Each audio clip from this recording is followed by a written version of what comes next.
Noah's not going to help your home sell. Okay, Fair enough. Yeah, I guess that makes sense. Awesome. So I've got 3 questions for you. Do you really want to get your home sold? Yes, we have to get it sold. It's not an option. I don't know if she told you, I've got to go to Charleston. I work for GE. She did. So I got a raise over there. Got to be there as soon as possible. Awesome. So are you willing to price your house where it will sell, or would you rather just sit on the market month after month after month? It's got to go. Yeah. It's got to go. You're sitting here because you're good, right? So we imagine that you'd make the job pretty quick, right? Absolutely. And so, what are you hearing about the market right now? I know that we've had some friends that have sold their house and it sold relatively quickly for what we think, so it seems to be pretty good. Awesome. Can I give you just a little bit of a reality check of what's actually going on out there right now? Sure. Yeah. So in the Greater Greenville Area Association of Realtors, we have 4,248 homes currently on the market. Wow. Yeah. Really? Okay. That's right now. And are you aware that in the last 30 days that we only had 847 actually sell? Only 800 out of that many. What's out of the rest of them? Yeah. Well, here's the thing is that I left with 3,401 that didn't sell. So 3,401 people were not successful in getting their home sold in the last 30 days. Okay. In the last 7 days, we've only had 167 that actually sold. Okay. So you're saying we got to be a little aggressive. Well, we'll go through the numbers and we'll talk about the numbers. I just really would like to let you know about the market and how it really kind of breaks down into a reality check. Okay. Yeah, wow. Okay. Now, the next question is do you desire to allow me to sell your house? Well, I know you talked to my wife on the phone a couple times. Did you tell him we had other people coming? Yeah. He knows that. Okay. Yeah. Okay. No problem. All right. So what I'd like to do is Stephen, when I was on the phone with Anna, and before we get into that, I was able to ask her some questions so I could get to know a little bit more about why you're selling and where you're going and those kind of things. And so I will confirm all of that with you just to make sure we're all on the same page. Yeah. Before we do that, I'd like to go through South Carolina state law says I must give you an agency disclosure brochure at the first meaningful contact. Okay. So I'd like to go through that just so that we know about the different ways that I could represent you. Does that sound good? Sure. Awesome. So the first way that I could represent you is a customer. That means that I owe you, just the ability to present all offers in a timely manner, account for any money received on your behalf, and be fair and honest, and disclose any adverse material defects that I may know about your property. Sound good? Okay. So is this binding? Like, what is? So this is not a binding. This is actually just, you will sign it, just letting the state know that I did go through it with you. Okay. Not a listing agreement or anything, just letting you know that I did go through it with you. Okay. Now, after tonight, when we decide to sell your house tonight, what's going to happen is you're going to become a client. And as a client, what I'm going to owe you is I'm going to owe you what's called OLDCAR, obedience, loyalty, disclosure, confidentiality, accounting, and reasonable care and skill. I also owe you advice, counsel, and assistance in negotiations. Right. Okay. Now, as a client, there's actually a few different ways that I could represent you. One is single agency. That means that I represent you fully, and an agent from another company, they represent the buyers, and we negotiate against each other fully to get you the highest price. Sound good? Okay. Good. Awesome. The other way is dual agency. And now there's 2 types of dual agency.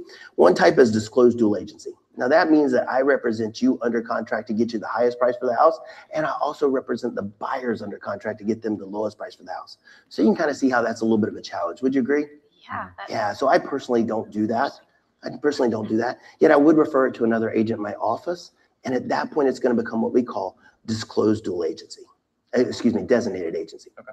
All right. And so designated agency means that I represent you fully. The agent that's bringing the buyer, they represent the buyers fully. Yet the difference is that my broker in charge, the one that sits in the big corner office there with all the glass windows, she has to remain impartial. She can't give any advice to harm you during negotiations, can't give any advice to harm the buyers during negotiations. Does that make sense? Yeah, makes sense. Awesome. All right, so if you can sign there, both spots. And again, this is just saying you went over it, Yeah. right? Okay. And you did say that you had actually interviewed other agents, correct? I was going to say, no, neither of them showed us this. Yeah. Why is that?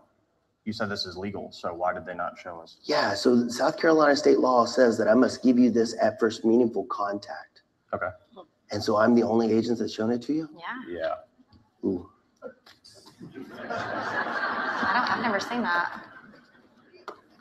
So Stephen, as I mentioned on the phone, we've got the pre-qualifying script here. And so this is where I was going through and just kind of talking with Anna, and I just filled out some questions where we were going through. Is it okay if I review these with you? Yeah, sure. I know. I didn't get a chance to talk to you. Perfect. So do you plan, you said you did plan on moving and interviewing more agents, correct? Correct. Right. Awesome. Awesome. Tell me again, where were you moving to? Charleston. Charleston. And I think you needed to be there in 45 days. Is that correct? Yeah, they want me to get down there pretty quick. Awesome. Awesome. Awesome. And y'all have 3 kids. Mhm. Yes. Wow. The house looks amazing for 3 kids. I'm going to tell you. I try. I'm going to Yeah, tell that's you. all It's her. awesome.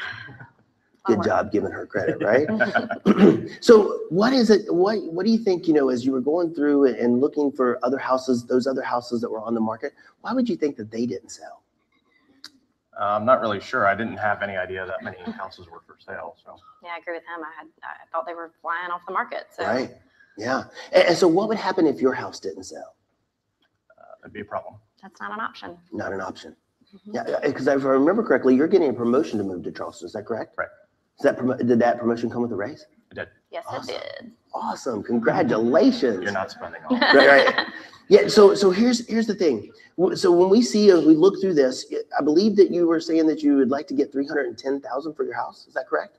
Yeah, that's what we need to list the house for. So the 310 is where we're at. Perfect. Okay. All right. And so what's a price that you would not go below? 310. 310. Okay. Now, I believe Anna said that you owed 250,000 on the property. Is that correct? Yeah, that's right. Okay. And have you ever thought of selling it yourself? Because Anna said you had not, because she was going to be here with the 3 kids, and that was just not something. I don't have time to do that. I'm switching roles. So yeah. We don't have That's time for why- that. We're that's too why I'm busy. here. Yeah. Awesome. And so the house that you're looking to purchase in I think is Charleston, and you're looking to live in the Mount Pleasant area. Is that correct? Correct. Yeah, it's more expensive. Yeah. So do you have an agent that's going to be helping you there? I've been talked kinda to a looking couple around. people. Yeah. Okay. Well, I tell you what, before I leave here today, I've got some great friends there that are in real estate, and they do an amazing job. And so I'll go ahead and get you in contact with them. And what I'll actually do, I'll actually just give them your information and have them reach out Oh. so that you can go ahead and start seeing what's on the market down there. Okay. Because we're going to sell this house quickly, and you do want to get moved down there and have a place to move into, right? Yeah. That'd be that'd awesome. really Thank you helpful. I very much appreciate for it. that. Awesome. So the last question, I know this is a challenging question. Are you current on your current house payments? Yes. Awesome. Yeah, Good there's no work, lien. man. Awesome. Great stuff. So what I'd like to do is I'd like to just kind of go through some of the comps. And before I do that, I'd like to tell you, did you get an opportunity to see the pre-listing packet that I sent out to you? I read over it. I put it on his bedside table. I don't know if you read over it or not. So. Okay. No, So- I didn't get a chance. Well, here's what I did, Stephen. I actually printed you out a hard copy so that I've got that with me today. Okay. All right. Awesome. If you have any questions about it, we can go through it as well. So just so that you know the real estate market in Greenville, just to kind of give you an idea of what's going on. The average days on the market right now in Greenville, in the Greater Greenville Association of Realtors, so this is the whole area, is 65 days on the market. Oh, we don't have time for that. It's not terrible. I guess, yeah, we need to sell it quicker than that. Ah, Well, I've got good news for you. My average days on the market is 25 days. ooh. Okay. Yeah, we'll pick that one. Awesome, right? Yeah. Now, here's another thing. Did you know that the average list to sales price in the Greater Greenville Association of Realtors, did you know that the average list to sales price is 97.3%? Doesn't sound bad. Can you? It's not- I'm sorry. Can you explain what that means? So what that means is that for every $100,000 that a house is on the market, that on average, they're going to sell for $97,300. Oh, okay. Okay? So not too bad. Yeah. And I've got you some good news as well. My average list to sales price is 99.8%. Wow. Really? That means for every $100,000 of house, I'm making my clients about $2,500 more. Wow. Okay. And I like that number too. I do, right? And you do want to make the most money for your house, right? Absolutely. 310. Awesome. So I went ahead and I pulled some comps together, and I'd like to just go through and review these comps with you. And as I lay these out, I'd like to ask, have you seen any of these properties or been in any of these properties? I think that's the Johnson's house that we went to that birthday party to. Do you remember that? Yeah, that one's in the cul-de-sac. Yeah. I know that. We've been in there a couple times. Yeah. We've Okay, seen that one. These two, not really aware of. awesome. How would you say that this house compares to your home? Pretty comparable. I feel like we did a lot of upgrades though. Yeah, Okay, Kitchen, bathrooms. We have a better backyard, I think. Okay. I would agree. Yeah, they've got a little wallpaper and things like that. It's a little bit outdated. okay. Well, let's just kind of go through it real quickly. Don't tell them we said that. I know, please. Not my house. I'm not telling you. All right, so here's the thing. So you can see that this house is a 4-bedroom, 2.5 bath, very similar to yours. You can also see that it's listed at $329,900. Now, here's what I'd really like for you to see. The cumulative days on the market, it's been on the market for 255 days. Really? It has. Wow.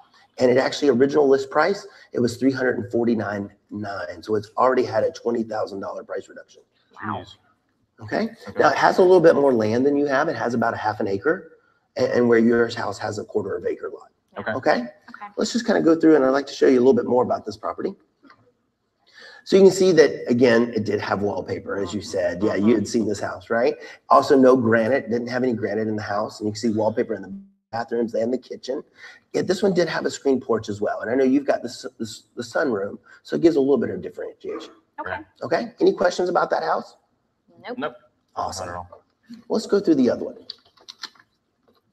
So the next property I've got here is, again, 4-bedroom, 2.5 bath. You can see that it's currently listed for $285,000. And you can see that it has been on the market cumulative for 224 days. Why are these houses not selling?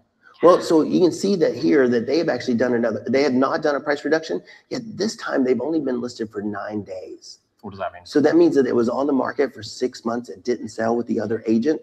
What we call it expired. And then it's come back on the market and they put a new price on it. And now it's been on the market for 9 days. I did see a different sign go up. So. Yeah. Yeah, Okay. exactly. I wonder what happened there. Okay, so as we go through, this one's more similar on the land. It's about 0.33 acres of land. So getting really close to yours. Let's just kind of go through. Again, this house does not have granite. Yeah, they did put new appliances in, and they have completely repainted the house. So they've taken all the wallpaper out of this one. Yeah. Okay. So even though this one's a little bit bigger than ours over here, we back up to the woods. Is there any value in that? There's definitely value in privacy.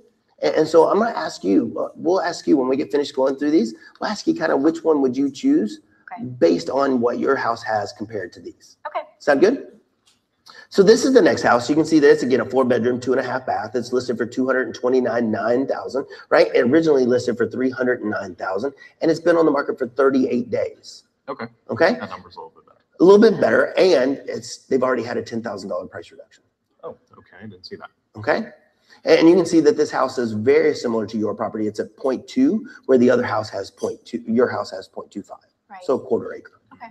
All right. So let's just kind of flip over.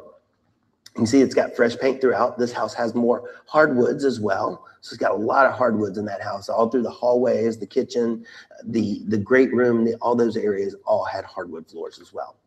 Flip over to the back, you can see they did. This is a cute house. It is, yeah, very cute. And it also has a new roof. And you can also see no wallpaper. Again, no granite as well, similar to your home. And yet it does have a deck and no screened in back porch. I like the deck though. Yeah, it's a great deck. Yeah. That's a cute house. So let me ask you, as you were looking at these 3 comps, if you had to choose one, which one would you choose? That one goes out. That's Yeah. an ugly house for that price. Yeah, I didn't see that. I like the price of this one, and I feel like we could do the upgrades to it, yet I know us, and we're too busy, and we would never do the upgrades to that one. Yeah, this one looks like you could pretty much move in. Be good. Yeah. Okay, And it's cute, so and it's a good price, too. yeah, so it's listed at $209,900. And again, very similar features on that. It had fresh paint, new appliances, like you said you did for your property as well. Right. And so, this is a very close comp. So do you think anything's wrong with these that are sitting on the market for that long? Because, 224 days, 200 and something days too. Like, Well, you can see that this one has done a price reduction over here. It started out at $349 and it's now at $329.9. Right. Yeah. And so they've had a $20,000 price reduction. So what's happening is the market is rejecting that price. Okay. Does that make sense? It does. Yeah. See, the National Association of Realtors tells us that if a house has been on the market for 14 days and it's not had any offers and it's had 10 showings, it's overpriced. Okay. Right? Also, if a property's been on the market for 21 days and no showings total, it's overpriced. Make sense? Makes sense. Awesome. So if you had to go through each one of these comps and you say, I would like to buy this one, which you said that one, how would you price your house so that your home sold before any of these? So I take it that these houses are our competition. These are your competition. All of these homes are currently on the market. Okay. So we got to go. So Well- I'm thinking like 295. So I that did we my can research better. though, and I had a spreadsheet, I don't know where it is, and 310 seems like a reasonable price because of our condition. We back up to the woods, we've got a fence, we're in the cul-de-sac. We did the upgrade, so you said you're good. How many days on market for you? 25. Okay, so why couldn't we test it there? So here's the thing. Let me ask you a question. Why is $310,000 important to you? Well, just because I did the research, and that's where the market should sell the house, I think. Right. Okay. Steven, listen, we gotta go. I can go back and forth between Charleston and. And how long on are the you willing to weekends. do that? A month. For 4 weeks, you think you're gonna do that? Every week, yeah, I can go back and forth. There's a beach there. You really think you're gonna come home? Look, I realize, I realize that you know, dealing with the kids is a lot. You said you would deal with the kids, and while we're working through this process, that's why we're not doing for sale by owner. You know, saying I'm gonna deal with the kids and dealing with the kids are two different things. That's And that's 5 why I'm days a coming week. home. I'm coming home on the weekends though. We have got to sell this house. I'm What do not you staying think here. about 310? You're not enjoying that beach without me. So here's the thing. Tell me why 310 is important to you. It's just, I don't want to give the house away. We've done a lot of work to it. I feel like that's what it's worth. Stephen, let me ask you a question. Have you ever been to an auction? Yeah, I've been to a couple. So when you got to an auction, was there ever like somebody that was there that was bidding on somebody bidding against somebody else for something? Yeah. What happened to the price? It went up. It went up. Mhm. And so you can see that some of these properties, the price is actually coming down. Right. Because they bid on the market and they didn't sell. Right. And so by placing the property on the market at a correct price, what's going to actually do is it could create that auction effect. I don't want to take that risk though. So let me ask you a question. Again, why is 310 important to you? Well, I mean, I looked at a bunch of different sites, a couple of houses sold. You don't have them printed out here. So again, I don't know where my spreadsheet is. And Zillow says that it's worth 325, and I thought I picked 310 as a lower price. So Fantastic. do you think you could do that? And so again, I'm going to ask, what is it about the number 310 that's important to you? I just want to net the most money. Right. And I've already told you that my average listed sales price is $2,500 more. At a $300,000, that's $7,500 more. Okay. So when you So- talk about auction, is it possible that we could get more than one offer on our house? Absolutely. If we price it correctly. Okay. So you're saying this for a reason. So where are you wanting to price the house? So that's what I asked you. Where would you price the house at? Knowing with the information we just talked about and knowing how buyers look. See, buyers are just like you. They look at 3 houses and you're competing against, buyers are going to look between 8 and 12 properties. And so they're looking at that. They're going back and they're determining which one has the most value for them. Right. And so they're just like you, how you chose those properties. I want to beat this house. We're going to beat this house. We look better than them. 295. Okay, so what about 305? So here's the thing. If you're ready to put the house on the market at $305,000, I'm ready to go. Okay. Okay. Now here's the thing. If we've been on the market for 21 days and we've not had 10 showings, then we know that the market is rejecting the price. Okay. And what does And that if- mean? Well, so if we've been on the market for 21 days and we've not had 10 showings in that 21-day period, then we know that the market is rejecting our price, meaning that the market says that our house is priced too high. Kind of like these ugly guys over here. Correct. Well, yeah, and we don't have to, the buyer's not going to have to do a lot of work to our house like they are these. Exactly. So that'll make it sell quicker. All right. 305. 305. So what I've done, I've already went ahead and put together the contract. And so I've got everything together here. You can see that it's got your names here. It's got my brokerage here. You got the terms of the agreement all the way through. And you can also see down here, it's got that long 13-digit number. That's that tax ID number. I've looked that up. So it is correct. Okay. And we'll just go through this. Okay. Any questions about each one of these? So we actually still have the 2 other people to interview Yeah, and before I've we got sign to review anything. this. Nobody else has brought this to us. So Yeah. do you mind if we should sleep on it and then call you So- back tomorrow, you think? So let me ask you a question. Other than the fact that you've got other people to interview and that you'd like to sleep on it, is there any other reason why you wouldn't list with me tonight? Well, we honored their meeting just like we honored yours. Well, I like him though. He's good. I just want to go over all the options first, and I'm confident you can sell the house. I just want to hear what they have to say. Right. You know, Stephen, I can appreciate that. And usually at this point in my presentation, when a seller says that they like me and that they would list with me. She said she likes you. Well, Be nice. when half of the sellers will say that they like me and that they would list with me, because you did say that you'd like to list with me, then at that point, what ends up happening is that you're looking to be polite and have those other agents out. Is that correct? Yeah, we just obviously working for GE. I need all the information and then I evaluate. Right. And so, you know, while you're looking to be polite with those other agents, there may actually be a buyer out there that needs to buy your house tomorrow. And we definitely want them to know about your house, right? Right. Yeah. And so let's just do the right thing and go ahead and sign the contract so that we can get started on getting you moved to Charleston tomorrow. I don't want to have to call those two agents. I know, I agree. That would be kind of uncomfortable. Yeah. Well, I don't mind doing this. I've actually done it for many of my sellers before. I'll actually call those other agents for you. And here's what I say. They liked you and they really wanted to meet with you. Yet I convinced you to list with me. You would do that? I would. Oh my gosh, that takes a huge weight off my shoulders.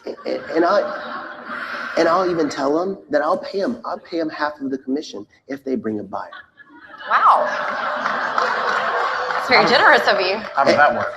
So we've come up with a commission. We've got 6% that we're going to list the house for. Okay. And so when we list the house, we're going to pay them half of that commission if they bring a buyer. Oh, wow.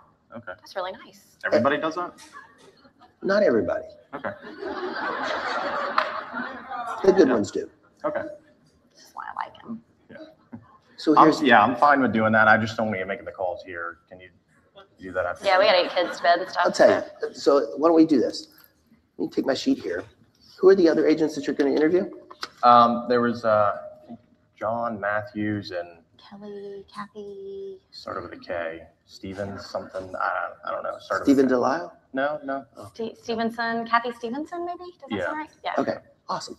So what I'll do is I actually have Kathy's number in my phone. Okay. So when I leave here tonight, what I'll do is I'll just stop down the road and I'll go ahead and call her and let her know. Okay. Oh, thank you so much. Okay? Yeah. Awesome. So let's do the right thing and let's go ahead and get the contract signed so we can get you moved to Charleston and get it started tomorrow. Okay. Yeah, let's do that. Awesome. Thank you. Awesome. And so, sign the paperwork.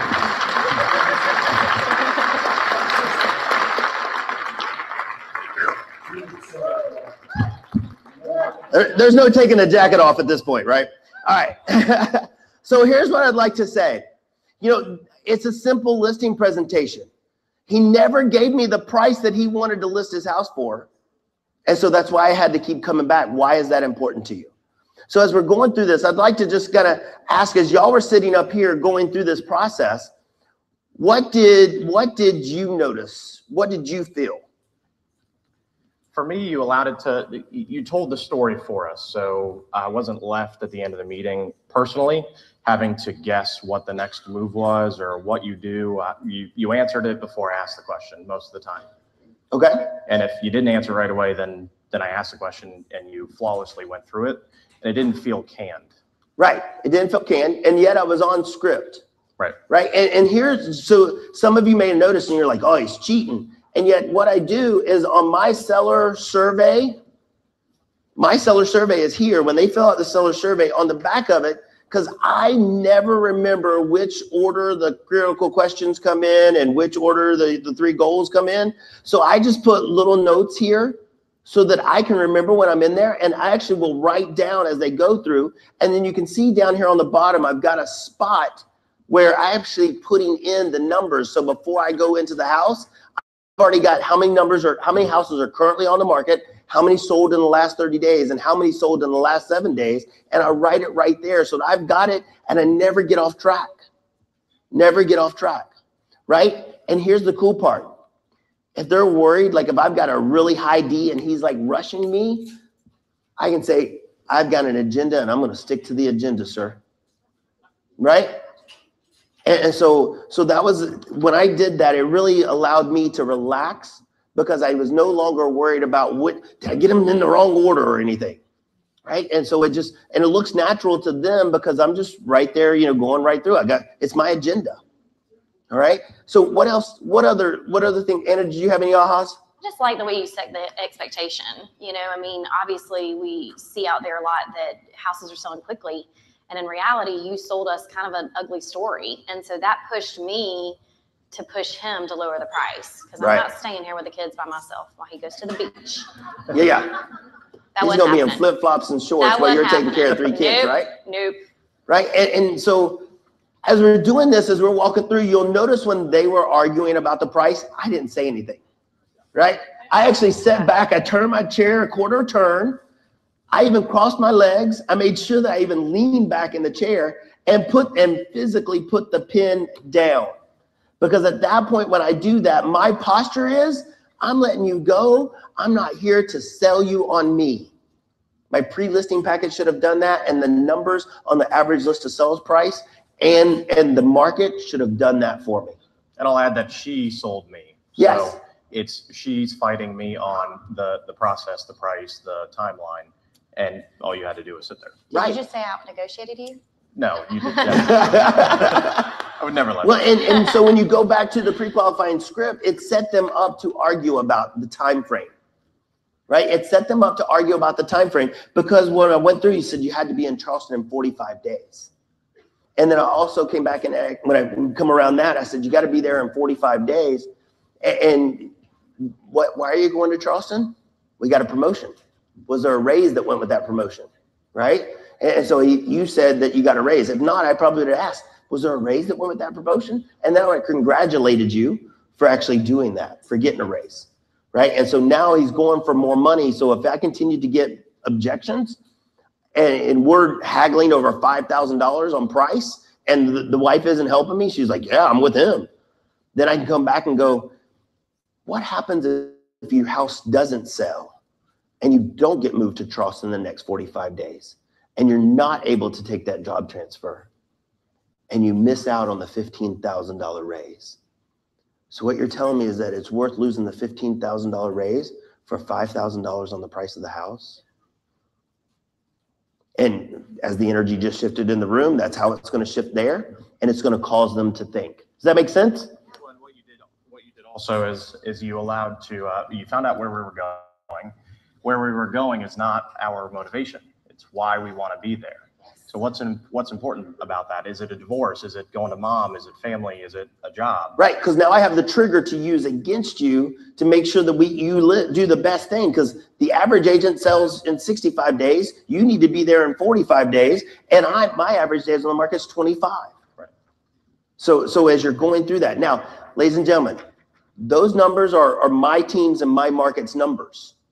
If those numbers didn't work for me, I'm going to find something else that does. Right? Like if it's, my days in the market's not working, I might go to my market center's days on the market, right? Whatever I can find that work for me and work to sell me, that's what I'm going to find. That's what I'm going to find is those numbers. Okay? So let's do this. Let's open it up to them and let them ask questions. And Stephen, if you'll run mic for me. So who has a question or has an aha or had something about this? We on? Good. Okay. Only one mic? Yep. Do we have 2 mics in the back? Just one? Okay, just one. Okay, so I was just wondering when you would present your marketing pieces. Was that in your pre-listing package? So my marketing pieces is all in my pre-listing packet. So everything I've got in the pre-listing packet, and that's why I asked, had he seen it? Now, what happens is a lot of times when you get into this marketing piece and you've already sent it in a pre-listing, you're going to lose the marketing. You're going to lose the listing because in this part, they're going, well, what about this? Well, what about this? What about this? What about this? And so when I say, did you see it? And she didn't make any comments and said that she had put it on his table, there was no sense in me pulling this out because at that point, I'm just going to raise more questions, right? And I'd already told him I was the right agent for them, What about a seller's net sheet? Seller's net sheet. So if they were not current on their payments and I didn't know what they actually had the house listed for or what they owed on the house, there was a pretty good gap there. Now, once I listed the contract and actually signed it, then at that point, I would actually email them. Personally, I'd email them a seller net sheet versus doing it right there in front of them. And at this point, GE, he's an engineer. He's already prepared his own net sheet. So Yeah, he said he's got his Yeah. spreadsheets and those kind of things. He was good. So, okay. Sure, body language. I never want to sit opposite of the seller. I always want to sit on the same side of the table or angled. Right. Is this just because of the cameras and whatnot? Would you try to sit next to him? So I actually do sit where I can actually see them, for me personally, just because I like to be able to see their body language. If I'm sitting beside them, I'm not picking up on cues. And so I like to sit across from them. Now, if they were, if we were sitting at the end of the table and they were far apart, I'm going to ask them to come in, or I'm going to position to where I get them close so I'm not playing ping pong. Right? Well, So- in the part where I sighed, if he were sitting on the side of him, he may have not have seen me sigh and roll my eyes. So when he was able to see that, he was able to see that he has me on his side at that point. He just Okay. needs to break him down. All right. How does the conversation change in a real white hot market when you can't really use that data, days on market, to adjust for the price coming down? So in a real hot market, you're still, depending on what the comps are, our market is, don't let those numbers fool you. Our market is hot, right? It just happens that this was an actual house that we just listed that we were going through. So the numbers were fresh in my head. And so at that point, it's just their homes are older, and the ones that aren't updated are sitting on the market. And so the only shift, I would have still done everything the exact same way. I would have still told them the exact same numbers, because I need to be transparent with them.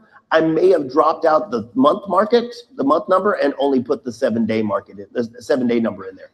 That in the last 7 days, 164 homes sold, and we currently have 3,000 homes on the market. Because most MLSs have 1,500 to 3,400, some of them even more than that. And so when you tell them what actually sold in the last 7 days, even in a hot market, you got a lot that's left on the market every month. Okay, a lot. All right, that help? Yes, I was just wondering, in my market, like in the two zip codes that I primarily in, there's like 300 homes. So we don't have 4,000, I don't know how big of a market. So I'm pulling the whole MLS because the whole MLS is telling a story that I can paint. Okay. So I know that was the Bolt listing presentation, obviously. Yes.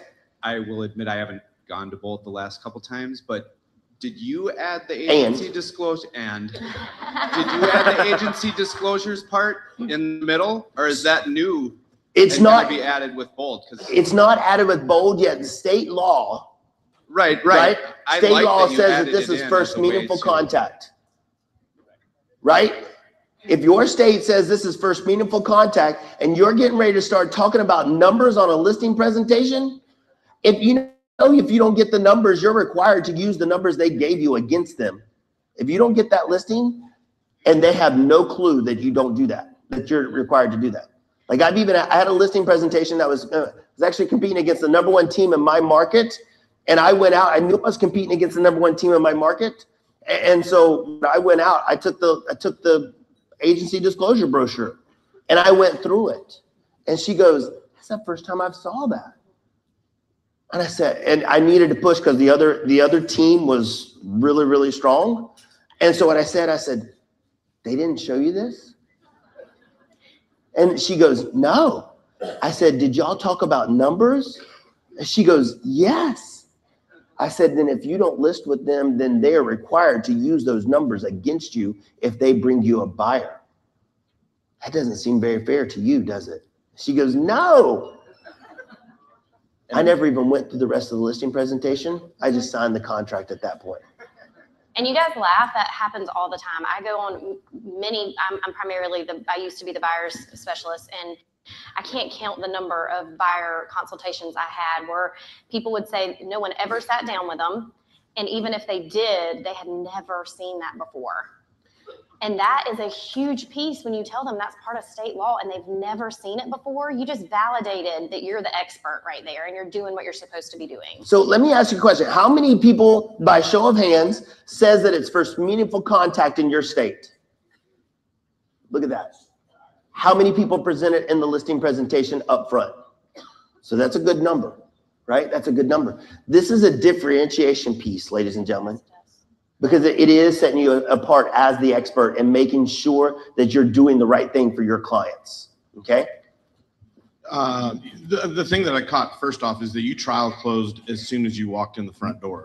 Gut check, right? You're just like, hey, can I sell your house, basically? And he was like, and you're like, all right, cool. Like I was just checking, so that was huge. And then just what you were talking about, the amount of realtors that actually present that agency disclosure is probably like 25% of the people that actually do that on the first meet, right? Most of us are scared of it. That's why we don't present it. We're scared of it because we don't know it. Right. And right. So, and your body language too, when you were like, like that's like, you should be worried. Yes. To continue talking to anyone else. And that was like, that cleared the air in the room. Great job. So notice that the bold listing presentation is set up for all DISC personality profiles, right? It's set up for all. The high D is the gut check question at the door. I'm so glad you decided to list your house with me tonight, right? Because the high D, their biggest fear is wasting time. And every once in a while, you're going to get a high D that says, yes. And you're going to walk straight to the kitchen table. You're going to sign the contract and then go look through the house, And right? And you just save 30 minutes of time, right? Away from your family. And by presenting the agency disclosure too, you got them to sign something. So it already got them in the mood of signing. Right. Yeah. Now, if your state doesn't require signing, our state used to not require signing. I used to put an X on it and draw a line and make them sign it right there. Right? So we got one in the back. I love the way you didn't have like a big presentation and a PowerPoint and everything else, but I wanted to know, did you, prior to the appointment, give them your marketing plan or anything? Yes, I sent them the pre-listing packet that has all my marketing plan in it. So I emailed that to them and even confirmed that she had got it and she had printed it out. So I used to have this big PowerPoint and those kind of things. And I was going through bold and I still had, as a student, I still had my own listing presentation and I thought I was good.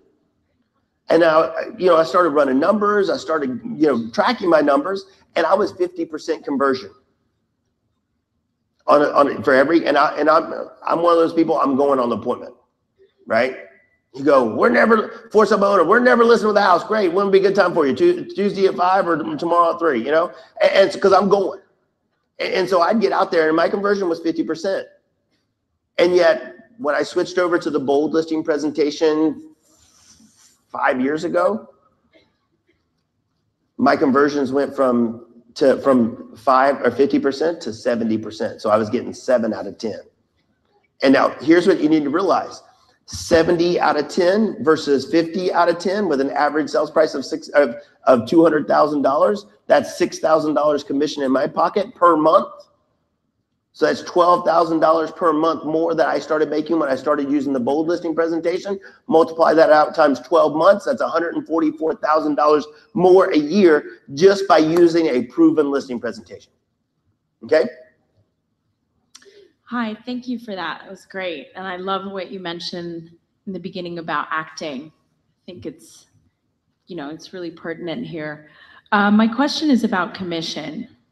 So I was hoping to see a little bit of that. How do you stick to your commission? Because they're going to be interviewing other agents. And as soon as I get that, and I keep going with, well, other than the fact that you want to interview other agents, they always go to commission.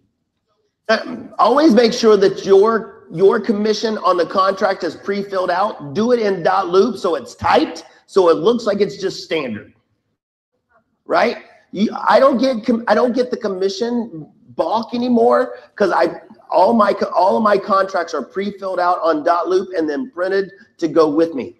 And so when you print it, like we had to change, our state required us to change the font in dot loop because it was the same font as our contracts, and people were just blowing right on through it and not noticing what we were typing in there. And so we actually put the 6 in there for us. Now that's just our commission, and we're not talking about commissions in here, just so that we know we're all RESPA compliant and DJJ and all that stuff.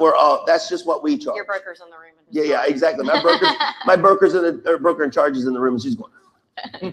And in theory, you could put 6, 7, and 8 and just say, I thought you'd like 6. Yeah. Well, actually, my question is, yeah, that's a similar one. You know, like just in case if there's a negotiation coming in, how would you handle?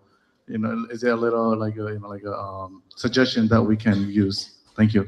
So, negotiations of price or negotiations of commission? Commission. So.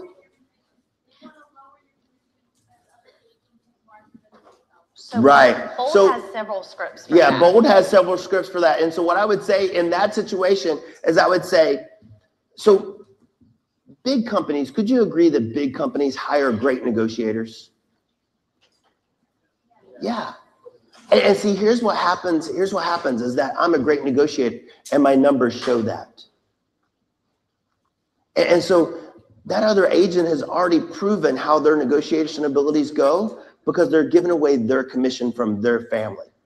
So if they're willing to give their commission away from their family that quickly, how are they going to be at protecting your commission, your money when it comes to protecting your money? See, I think you prefer a bulldog like me that's going to fight for your money. And that's why my average list of sales price is 99.8%. Woohoo. Right? And on a $300,000 house that's $7,500, I've already covered whatever the other agents already discounting. Right? In most cases. Okay? So one comment, one takeaway, and one question. One comment is I thought you guys did an amazing job, so thank you. I fully plan on being up there in 5 years leading this myself. Woohoo! My aha was the leading with the agency. I've not done that. I always bring it at the end, so that was really huge for me. Question would be, when you guys were talking, some things got loud in here. When you balked at the signing today, because you had a couple more appointments you wanted to keep, you wanted to honor that, which I thought was I hear that all the time. Right. I didn't hear your response. Would you mind repeating what you said? So at this point, other than the fact that you've got other agents to interview, and he actually gave me two, right? He gave me two, other than he's got, and what was it? It was something else that he had said as well. I don't even remember. It just. Sleep on it. He's got to review it. He's an engineer. Yeah, sleep on it. So he desired to sleep on it, and he wanted other agents. At this point in my presentation, when a seller says that they would list with me and still go through with other agents, meeting with other agents, usually that means that you feel obligated to the other agents and having that meeting. Is that the case here?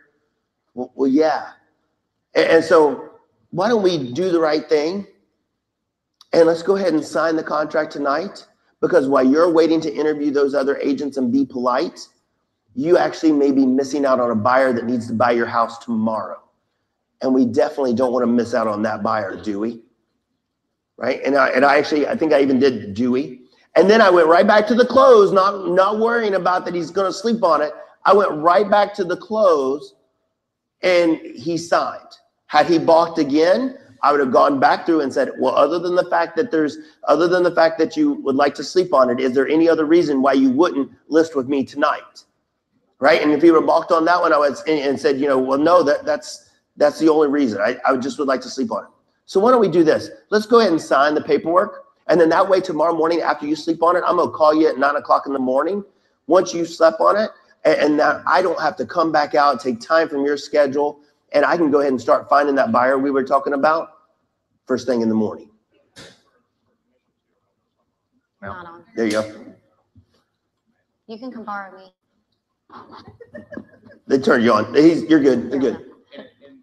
Value commission's always a problem. So if you're getting those, maybe there's an issue with scripting that they might be able to, you just sharpen that. So I get a script roll partner and sharpen that. Maybe somebody that's not even from your market center that does it at a high level. I'm going to tell you, if you're not practicing your listing presentation like we just did, it's not going to work up there, right? You need to, I used to walk around the house and say my listing presentation while somebody else would shout objections from the other room. Right? They would shout objections from the other room and I'd be walking around the house doing my listing presentation, right? Because for me, it's sitting down is a challenge. Like I need to be talking and getting up and walking around. And so I'd practice and walk around so that I could get it inside of me and internalize it. I would do it for hours at a night, like just hours before I had kids. And so I would just, literally do it for hours. And so now, at that point, I would think I did that for about a month for hours, and then I would bring it down, and now it's 10, 15 minutes a day to just practice the objection handlers. And Okay? Michael, can I ask a quick question? He mentioned calling the other agents to cancel the appointments. How many of you have ever offered to do that? I'm curious. Okay. Good job. Michael, have you ever actually done it? I have. Yeah. Because the lady that runs my team, she told somebody that she was going to do it, and then brought me home and said, "Here, you got to call them." They still showed up too, by the They way. did. I called them at 2:00 on a Friday afternoon. They showed up at 10:00 in the morning. The sellers was like, "He's walking to the front door." I said, "Well, I left him a message at 2:00, so obviously you made the right choice." Because then from 2:00 on Friday, he still hadn't checked his voicemail at 10:00 on Saturday. Yeah. Ooh.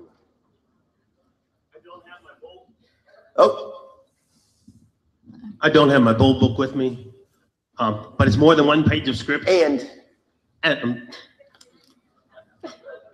it's more than one page of script in the bold book when you get into the listing presentation. And I saw you flip that over. Yeah. So what I flipped over, all that I flipped over was the seller survey. Remember on the seller survey, when you make your 100 contacts in bold, you get the seller survey, the Tony DeSello survey, the Kukoska Group survey. And then on the back, all I did was just take on the back, it's got my 3 goals for tonight and three questions for you. So they're worded so it looks like I've got an agenda. I even have pre-qualifying pricing down there. So, and it has the market numbers, has blanks for the market numbers. So I've got it. And that way I never get them out of order and I never forget to do one. So right. It gets a little interesting. I was just doing script work with somebody, and I have a sheet like that after I listen to the market, after I listen to my presentation on tape, that sounds really bad, but it's good to listen to the whole 15 And it's good minutes. to listen to. So I reduced it to the sheet so that I have the questions in sequence. Somebody in my market center is going to say, "Tim, you're not supposed to do that." And here's the thing. It's the bold script. Would you agree? And so all I did was just take it so that I don't forget the actual marks, right? Because the last thing you desire to do is be going, well, I got 3 critical goals for you. And you go 1, you get off on a tangent and you never get back to 2 and 3. And they're like, well, where's the other 2? Right? And because we all do it, I'm a hot eye as well. And so I'm like, 1 is, and then they ask you a question, you get off script, and you're like bringing them back to the script. And then you're like, oh, shoot, you're already on pre-qualifying and you realize you missed step 2 and step 3. And you're like, where am I going to fit that in at? Right? Because it happens. It happens. You had mentioned that you go on the appointment even if the seller says, I'm never going to list with an agent, right? Mm-hmm. 3 questions on that. 1, do you pre-qualify that appointment? Yes. 2, do you start with a problem presentation? And a for-sale by owner, yes. 3, how do you transition to the listing presentation? So here's my thing on the pre-qualifying. When you're pre-qualifying, this sheet for pre-qualifying, and you can see this is exactly, you'll confirm that's exactly what we use. We just print it out of the bold book.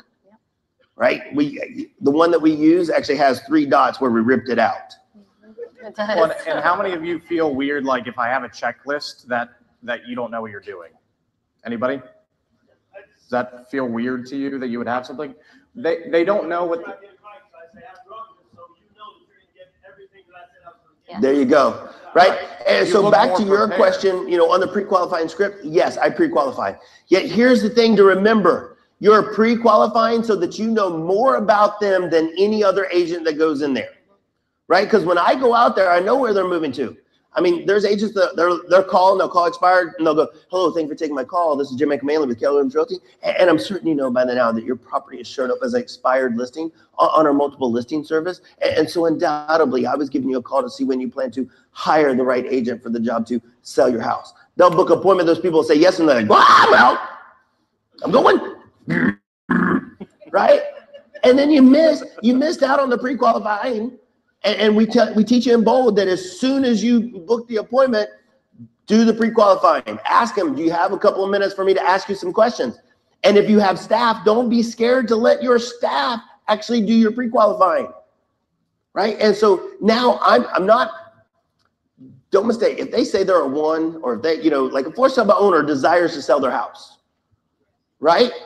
And 84% of them will list with an agent. Of the 84% that list with an agent, 64% of those are only going to interview one agent. I get my foot in the door and start following up. Boom, I got it. I'm the only agent they know. And I'm the only one that's followed up. I mean, I'll follow up on a for sale by owner. I followed up on one for sale by owner for 10 months. 10 months, calling them every week. Have you had the good fortune of getting your home sold yet? Have you thought about listening with me? Do you still have my contact information?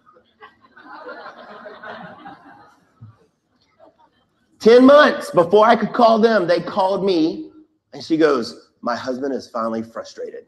Because she was ready to list the first time I went out. And the husband was a contractor, thought he knew what he was doing. 10 months into this thing, because I went out in January, actually it was 8 months. So I went out and listed the house in August and sold it in 2 weeks. And so now, no class, yeah, the cool part, they've become friends. She's moved. We helped them sell another house. We've helped them, they find us referrals, because I just continue to follow up. Most of us would at 3 months or 3 weeks, we're like, I got nothing else to provide the for sale by owner, so I can't call them any longer. Because most of us think that come from contribution means that we got to give them something every time we call them to follow up. And it's not. The average for sale by owner, according to the National Association of Realtors, a home buyers and sellers profile, it's that the average for sale by owner is going to sell for 20% less than it would sold with an agent on average across the country. By calling and continuing to follow up, I'm coming from contribution. Lead generation makes you rich. Lead follow-up makes you wealthy. Okay? Right here. Yeah, I've got one aha and one question. The aha was, I'm pretty sure it's not in the script, but it was awesome. And it was awesome. And it was awesome. Welcome to my world. Yeah. The built-in referral, when you ask them where they're going, hey, I've got an agent in Charleston that I'll link you up with. It actually is in the script. So on the pre-qualifying script, it actually is in there. It's question number 10. Are you going to purchase another home? Do you need the money from this house to buy the next house? So are you going to buy another home? Why not just ask if they're moving to Charleston, get the referral right there, 25% referral fee. Yeah, that was awesome. All right. And then and Charleston's average sales price is higher than ours, by the way. Yes, it is. And then in the market, the houses on the market, is that every price point? I mean, you're including $78,000 houses and $2 million houses in that number? I am. Okay. Yep. Not just the specific price range. Right. Now, if you only work luxury, your numbers are going to be way off the charts. So work those numbers so that they work for you, right? If you're going on a $2 million listing and you've got, a plethora of $10 million listings, you got 36 months worth of $2 million listings on the market, only use those. Because if you're under 200 selling very quickly, only use it. Make those numbers work for you so that they tell the story that you desire to tell. Okay? Now, I had one question for you. Yes, sir. I noticed when you guys were up there, you mentioned, are you planning on selling your home yourself? Yes. As a question, as if you was going to be doing a FSBO. Yep. What was the reason behind that one there? So it's in the pre-qualifying script, and I need to know if they're shopping me for a price. Yes. Right? I need to know if they're shopping me for a price. That's why it's in the script, is that I'm making sure, because if they say, yes, we've thought about selling for sale by owner, what kept you from doing it? Well, nothing's really kept us from doing it. Then I'm not giving them price, right? I'm making sure I get a commitment before we start talking about price. Does that make sense? Or if it's a relo. Yeah, if it's a relocation, they got to interview before. 3 people, sometimes. Yeah. Okay. Matt Magel, Northern Virginia. How do you kind of overcome the objections with people maybe feeling like you're bringing too few comps, or they've seen other stuff that you're not presenting them? How do you deflect that concern? Yeah, so what I do is when we come up with 3 comps, I've highlighted everything. So like if you'll look at my comps, yeah, here they are. I've gone through and highlighted everything. And so what I did when I searched for comps, I only searched for 4-bedroom, 2.5 bath, 2-story in area 22 of the multiple listing service that were only a certain age similar to theirs. And so I'm pulling those comps that are very similar so that when they say, well, what about this house? It didn't meet your criteria. Because I pulled it up, and what I'll do is, if I get down to, I'm looking for 10 properties. When I'm doing my search in the multiple listing service, I'm looking for 10 properties, 10 actives. And then what I'm doing is I'm going through each one of them and finding the ones that are closest, so that when I know, they say, well, what about this house? It didn't meet your criteria. That house was built in 1978 and you were built in 1985 or whatever. Okay. Yeah, don't overcomplicate it. I mean, we tend to do that all the time. We way overcomplicate it. And you're going to lose somebody real quick when you lay 10 listings out instead of just the 3. And here's the other part. How do you, when you lay 10 listings out and you ask them which one they choose, just like your buyers, when you lay 10 listings out, they're like, oh, I don't know. Well, if you did know, what do you think it would be, right? Well, I don't know. We had to take a guess. So this way, when you only show 3, you don't have to dive that deep on it. And you're Right. beginning with the end in mind, showing them how buyers are searching, just like we That's are exactly right. searching. Yeah. Yeah, you're giving them. Because we went through that the average buyer sees 8 to 12 properties, and you're going to be competing against those houses. Yeah, and that's And what you're buyers are doing, just like isn't you. it? I cemented buyers to just like them. Yeah. Okay. Courtney Osteen, Keller Williams, SoCal. Awesome. Thank you for the value. I appreciate your team. Yeah, my pleasure. Question for you. I recently went up against, against myself, but then I found out at the end that there's the potential of a relocation company perhaps being in the ring.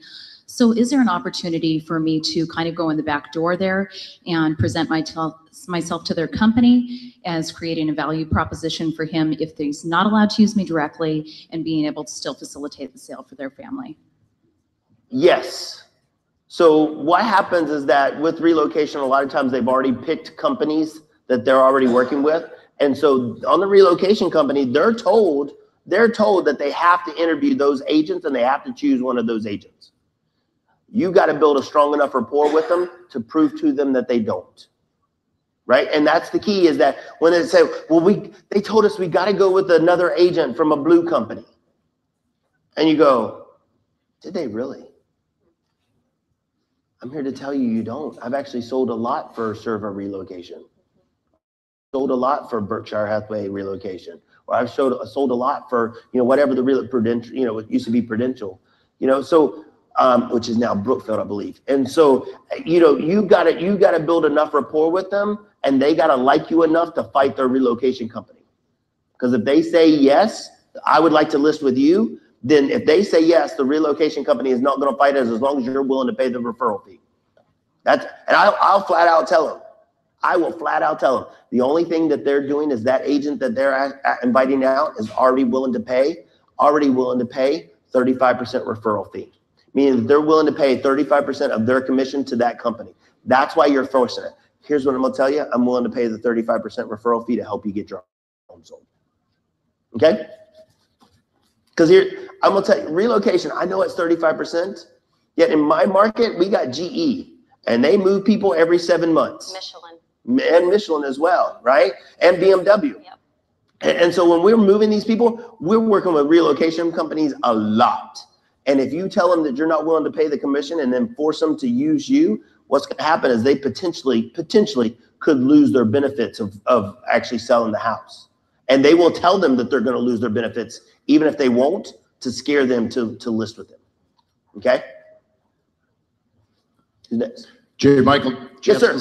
Burnsville, Minnesota. I'm the one that is not flying home tomorrow. Yes. We appreciate your style. I think everyone in this room can attest. I held the snow off as long as I could while I was there. The day I left, it started snowing. The question I have for you is, should we go in first? Should we go in last? You pre-qualified, there's 3 of us. I've heard both sides, and I'm really interested in your theory on that. I'm asking who I'm up against, and I'm just looking to book the appointment as quickly as possible, right? I'm just looking to book the appointment as quickly as possible. I don't care which order I'm in. I'm just needing to book the appointment as quickly as possible. If you book it 3 days out, odds are they're already going to call somebody else and interview them as well. So if I book it tomorrow, then I'm just doing my best to get in as quickly as possible. Okay, does that make sense? So I don't care what order. If there's 3 in a day, I don't care. I'm quickly as possible. Now here's what I will say. I'll say you definitely want to make sure that you're making the right decision with the agent that you choose for your house, right? Like, yeah, then do yourself a favor. I know this isn't surgery, and yet it is financial surgery on your house. $250,000 is on the line for your financial surgery on your house. $250,000. It certainly wouldn't hurt to hear what I do, would it? And they'll say, well, no. I say, then do yourself a favor. Don't sign with anybody until you hear what I do. And they're like, okay. Right? Because now you got $250,000. $250,000 doesn't sound like a lot of money when we say $250,000, especially for us realtors. Yet when you say $250,000, you're like, whoa, that's a lot of money. Hi, Lionel Wilson from Corvallis, Oregon. Thank you. This has been excellent. My pleasure. So my question is, when you did your comps, it seems you only did active comps. Was that correct? That's correct. Why did you not use any solds? So in a moving market that's moving fast, if I were to use solds, because my market is moving fast, even though the numbers paint a different picture, right? Like we put that house on the market Friday, had an open house yesterday. We've already had 5 showings and we've already got an agent that's saying they're bringing us an offer, right? And so even with that eerie showing that I was able to paint with the numbers, if I would have gone in and priced it against, I potentially could have underpriced it because the sold comps showed 285, right? Sold comps showed 285. The market is still moving a little bit higher. Not much, yet a little bit. Out of all the numbers in our lower report, our language of sales, all of them are moving in double-digit numbers except for sales price. It only moved like, I think it was 0.2% or 0.2%. I don't remember which one it was when I pulled the number. So it's a small number compared to all the other ones. Does that make sense? Awesome. Who else? Right here. Okay. Have you ever thought about doing it electronically, like with all the iPads, things like that we have, so that you have a lot of that stuff already loaded presentations, or is there a specific reason that you do printed paper? Not a specific reason why I do pen and paper other than I can get them to sign it, hard copy right there, press hard 3 copies type thing. And yet, there was a time when I used to use the PowerPoint and I had this thing that I went through and it was all fancy and all that stuff. And what ended up happening is that I was still it was just taking me longer. And so with this, I can be in and out of the house with the paperwork signed in 45 minutes. Do you mean for the actual listings or for the? Yeah, for the listing presentation, all of the pre-qualifying script, all of my stuff. So yesterday we actually practiced on his iPad. Because I hadn't printed them yet. Yeah, so for me on the other side, looking through those listings, it was so much easier to look for them this way because on the iPad yesterday, we were like, oh, I think this one, and it was out and we were just able to go to it. And then maybe you're talking to a 45-year-old person or a 55-year-old person and they don't want to go, they're like, iPad, whoa. Easy. He's young. Millennials. On that note. All right. So, okay. So, ladies and gentlemen, that's the end of our session here today. Thank you so much for your time. Go out there and be bold. I'm working on being bold. Awesome. In the real estate market, sellers and buyers have great expectations. And as a real estate agent, you take pride in fulfilling them. But some things are beyond your control. So all right, what go. can you do? Choose Home Warranty of America's 13-month plans. HWA plans